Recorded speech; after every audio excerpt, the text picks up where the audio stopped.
Mother of the Blue Wolf, a Mongolian epic. Fractured Empire, Book 3. Written by Starr Davies. Narrated by Blake Robertson. Dedicated to Lori, for your very early enthusiasm for Mandukhai's epic story.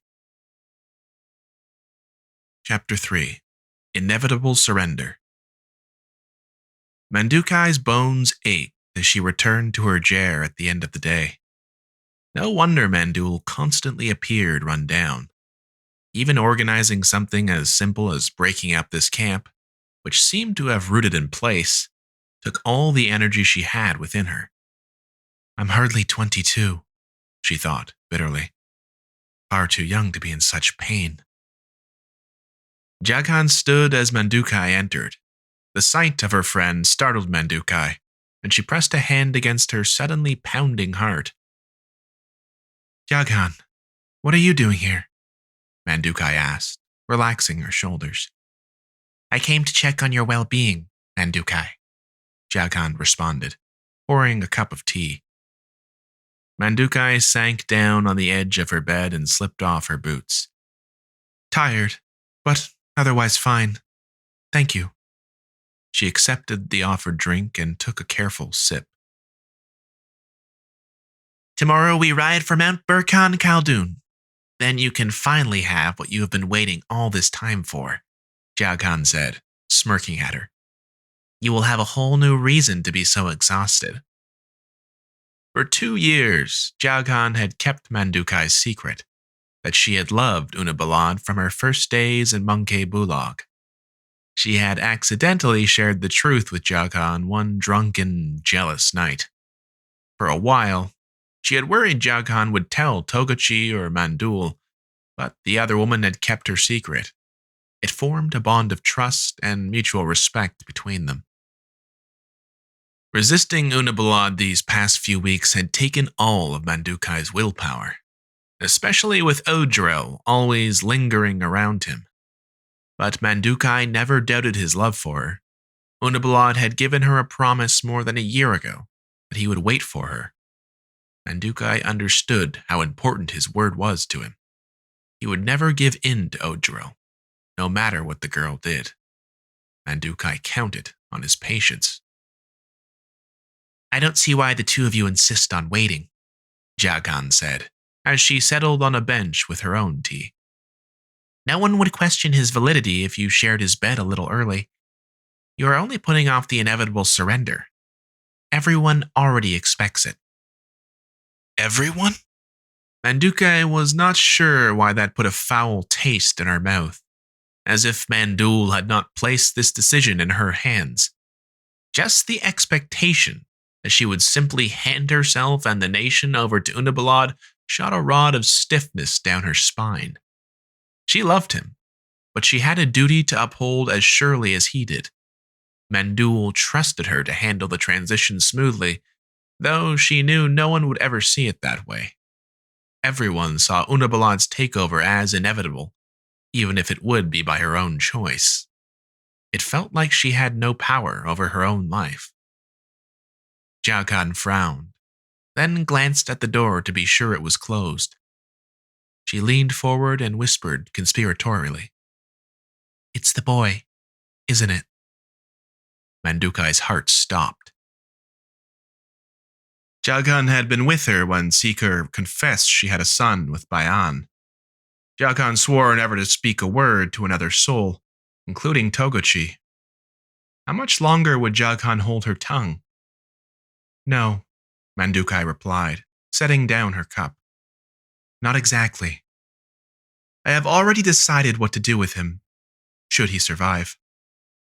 Mandukhai had not shared with even Jade Khan the news of the boy's near-death experience with Isama's men, or how he was currently being treated for multiple ailments.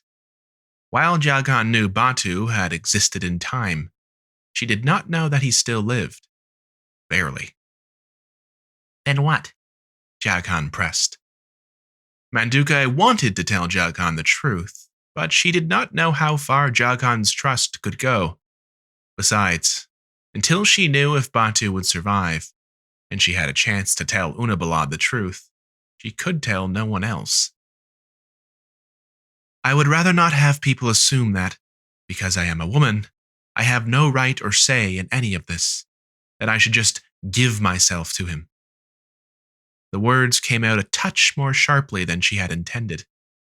Exhaustion had frayed her nerves.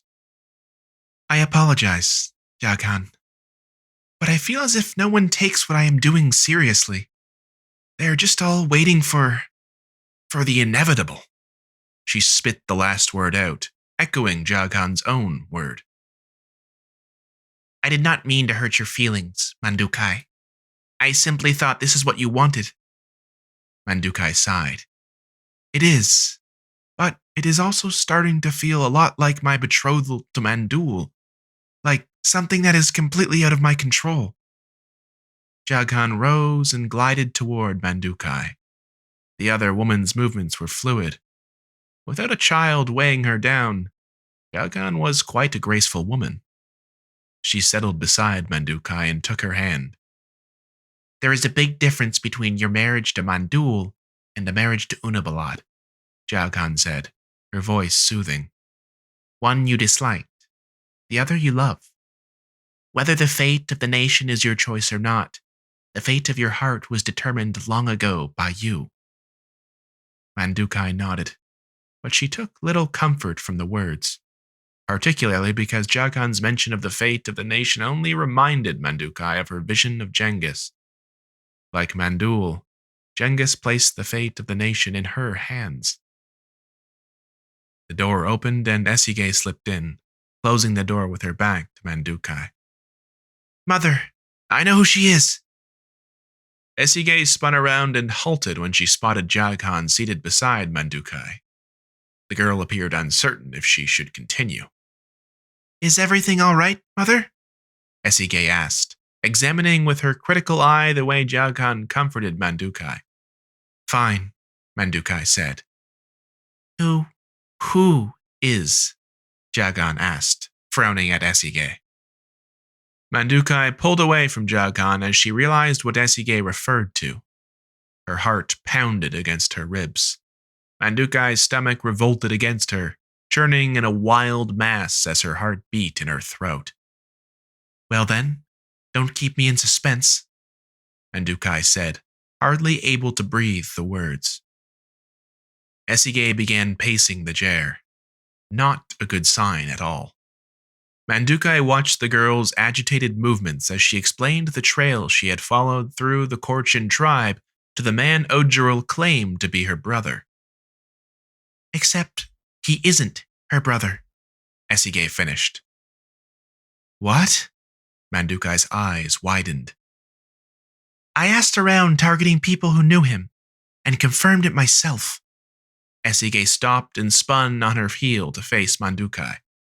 The man she claims to be her brother actually served her father. Served her.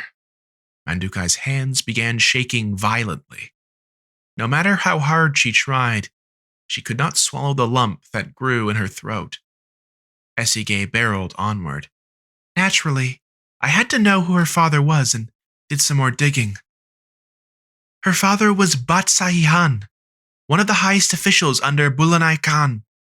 She had been promised to Lord Ganzorig, Balunai's youngest son, but they all died in the explosion. They told me the story about how she had died as well, and what a tragedy the whole thing was.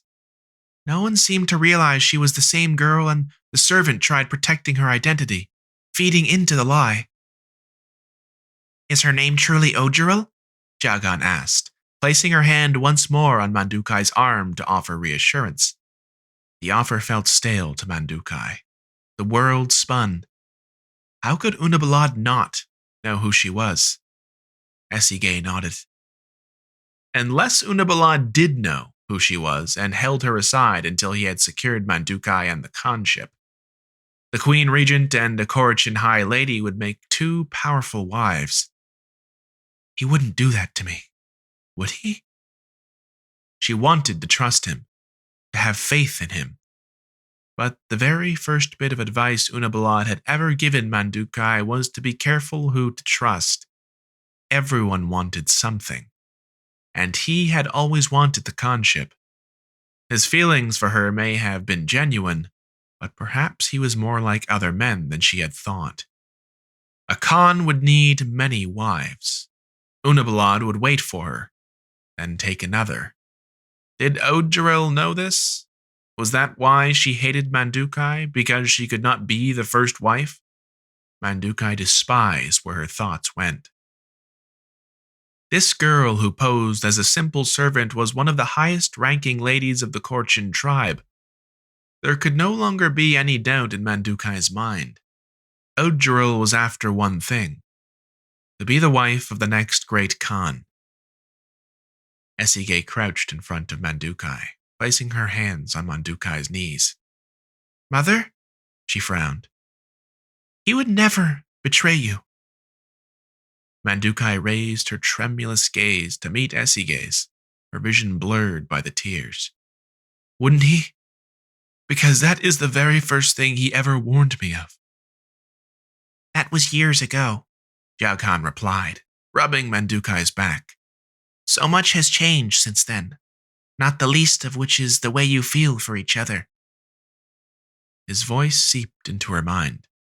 "You consume me." Mandukhai squeezed her eyes shut and fought to steady her breathing.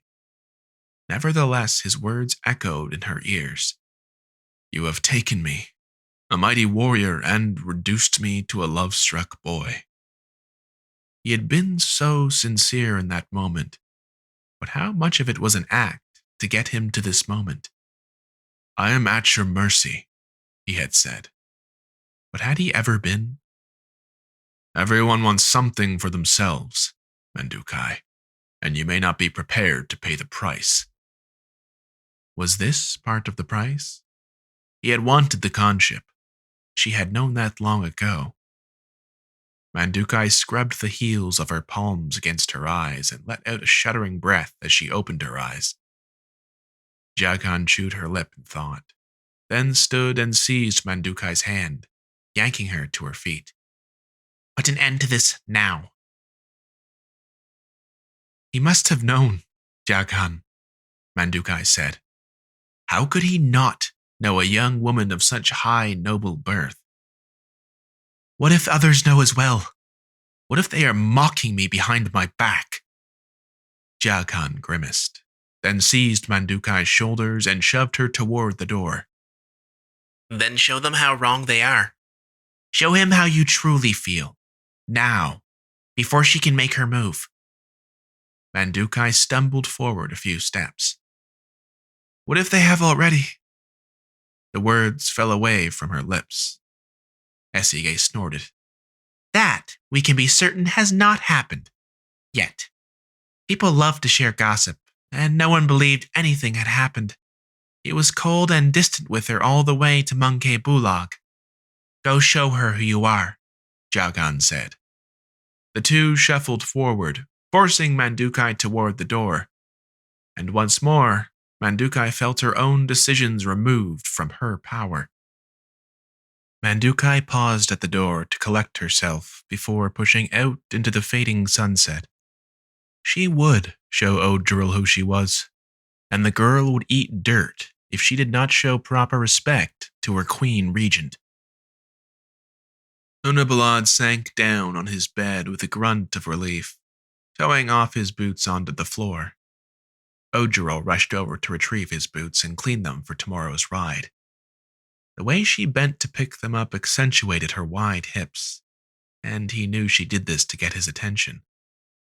He wished he could say he had grown immune to her obvious bid for attention, but the longer he waited for Mandukhai, the harder it became to ignore this woman moving around his chair. He closed his eyes to block her out, propping his hands behind his head.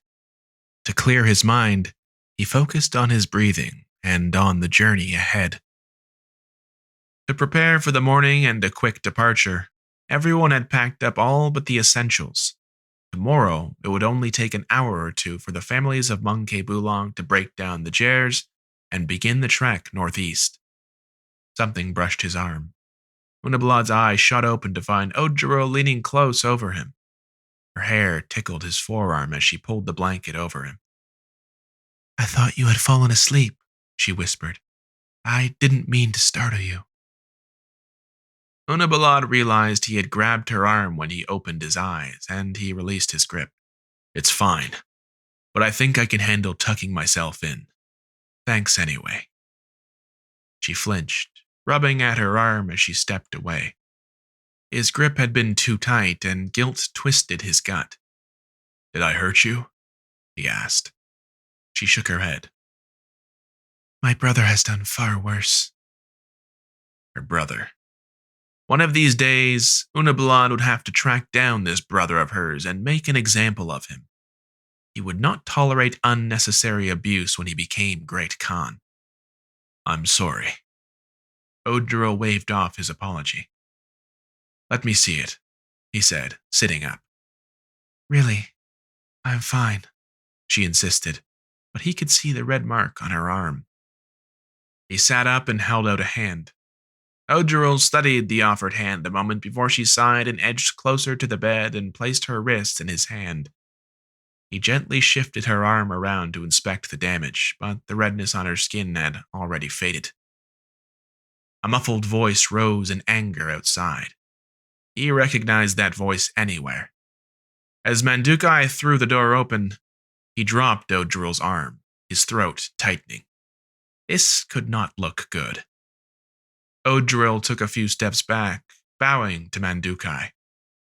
Unabalad gaped at Mandukhai, jumping to his feet. What are you doing here? Crossing his threshold symbolized an agreement, a joining. This was a massive risk. Mandukhai froze inside the doorway, taking in the scene with such an angry, harsh glare that he wondered just how this did look to her. You are dismissed, girl, Mandukhai snapped. Odril raised her gaze but didn't move. I will go when my Lord Khan dismisses me. Unabalad almost laughed, but any mirth died in his throat the moment he saw the fury in Mandukhai's eyes. She looked ready to rip Odril's head clean off her body. You will go when your Queen Regent tells you to go, Mandukhai said, lowering her voice to a dangerous pitch. To her credit, as insane as she was, Odril raised her chin almost defiantly at Mandukhai. What are you doing, girl? Unabalad thought. Get out! Mandukhai roared. Odril turned to him as if waiting for him to confirm the command. Suddenly, none of this was amusing any longer. He wanted her to go, but if he told her to do so, Mandukhai would only be more incensed. She needed to obey Mandukhai's command, yet her gaze did not shift from him. He gave a subtle nod, hoping Mandukhai would not notice. Odril strode toward the exit, but Mandukhai barred the door with her arm. No, Mandukhai stared Odril down. You leave when I tell you to. Odril froze in her tracks, glancing at him from the corner of her eyes, begging him for help. Unabalad could not, for the life of him, understand what was happening here. Mandukhai was jealous? But she had never acted like this before, and Odril was only a servant, not a threat to her in any way. Mandukhai leaned toward Odril and said something under her breath into the girl's ear. Odril's spine stiffened as if someone had shoved a pole straight down her back. When Mandukhai pulled away and left the doorway open, Odril remained frozen in place. Mandukhai, what is this all about? Unabalad asked. She swayed toward him, and had he not been bewildered by the exchange a moment ago, he might have been sorely tempted to capture her in his arms. Did you know already who she is? Unabalad opened his mouth to respond, but observed the way Odril trembled. Her reaction killed any protests he might have. He didn't know who she was. The girl had shown up on his threshold like all the other girls, with the same sad story about her father and how she had nowhere else to go. He hadn't even questioned it, and his mind had been so singularly focused on returning to Mandukhai, he hadn't thought any further about it, not even when Odril had made obvious advances on him. Should he have thought more about who she was? Unabalad shot a questioning gaze at Odgerel, but she dipped her head, unable to match his gaze. Her father was Lord Batsahihan, Mandukhai said, and the anger in her tone smoothed out. She was promised to your youngest nephew. Unabalad's blood turned cold. Lady Odgerel. This girl was a noble. But everyone said she had died in the same explosion, that she was with Ganzorig when the gunpowder exploded. Unabalad was not sure if he felt angry that Odgerel had lied to him, betrayed because he had trusted her, or afraid of what others thought might have happened with her. Did no one else know who she was? How had no one told him before? Unabalad had never met her before, having spent years away from Hulun Boyer, but he had known her father. She was there the day I arrived, he realized. Unabalad had not seen her face that day, only her back as Ganzorig flirted with her. Now, as he studied her, he could see some resemblances to her father, particularly the way she held herself. She had always seemed confident to him, something women not of noble birth rarely showed to lords, if ever. But worse yet, the realization that she had also been relentless. All those times she tried to entice me. Unabalad knew that. Had he given in just once, this girl would be tethered to him forever, perhaps above Mandukhai. No wonder she is angry. Unabalad was thankful for the vow he had given Mandukhai before he left for Hulun Boyer. Had he not promised to wait for her, he would have given in to his own desires long ago. And if Odgerel had conceived a child, as a noblewoman, with him as the next great Khan, her own child would be favored over any he had with Mandukhai. The way Mandukhai studied his reaction clarified that she doubted him. It cut deeply, but he understood her pain. After all this time, after all their promises, she worried he had strayed, as men often did.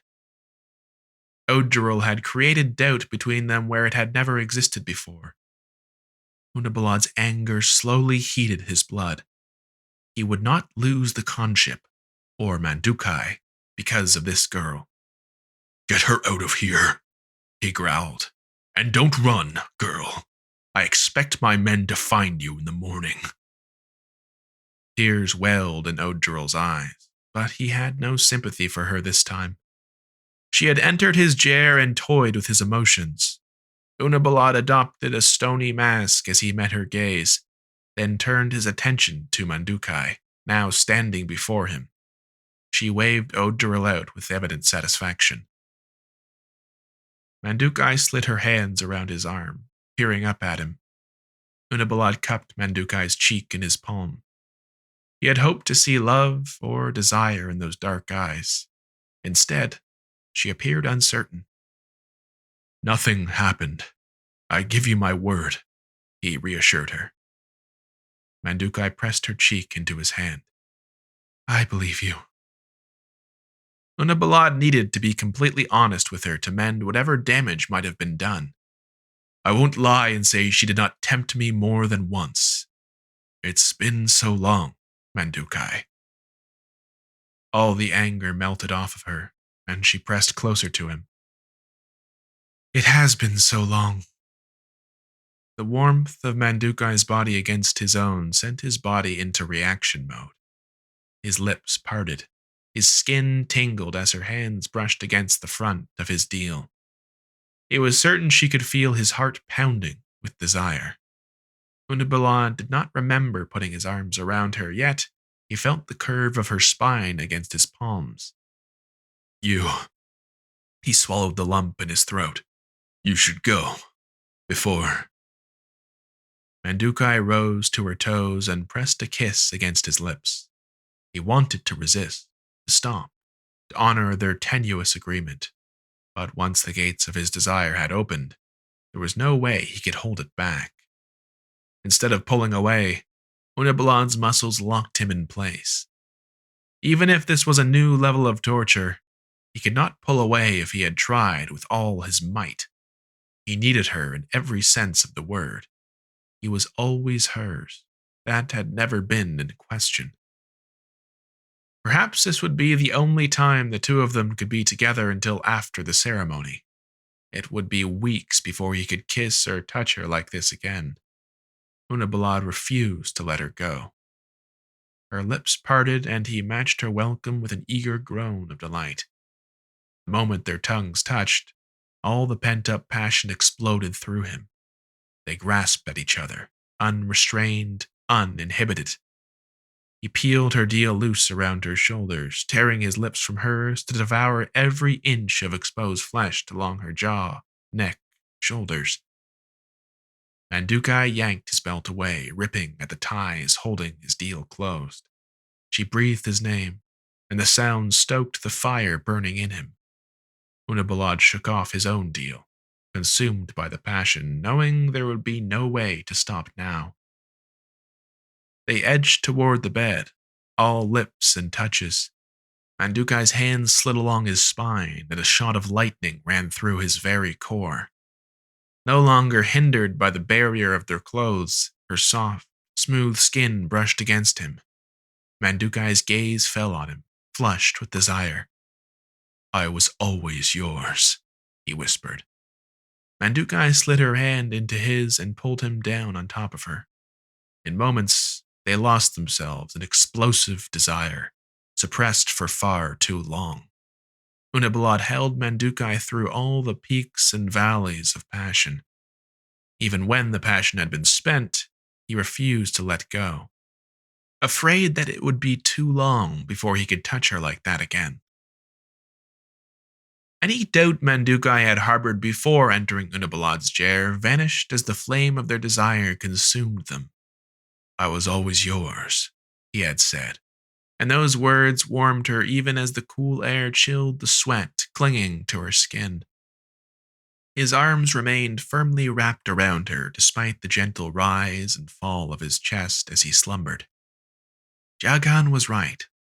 While it did not determine the course of a nation, this night confirmed the deeply seated love in her heart. There could never be another man for her. It had always been him, just as he had always been hers. Mandukhai smiled and closed her eyes, listening to his steady, strong heartbeat as she rested her head against his chest. Until Kurultai, this could not happen again. But she could wait a few more weeks now that she had given herself this moment in time. This had always been inevitable. If you enjoyed this sample, click the links in the description to hear more. Do you want free audiobooks, ebooks, or autographed paperbacks? Join me on Patreon at patreon.com/szdavies_character-assassin. You'll gain access to my Discord server, behind-the-scenes updates, merch, and so much more.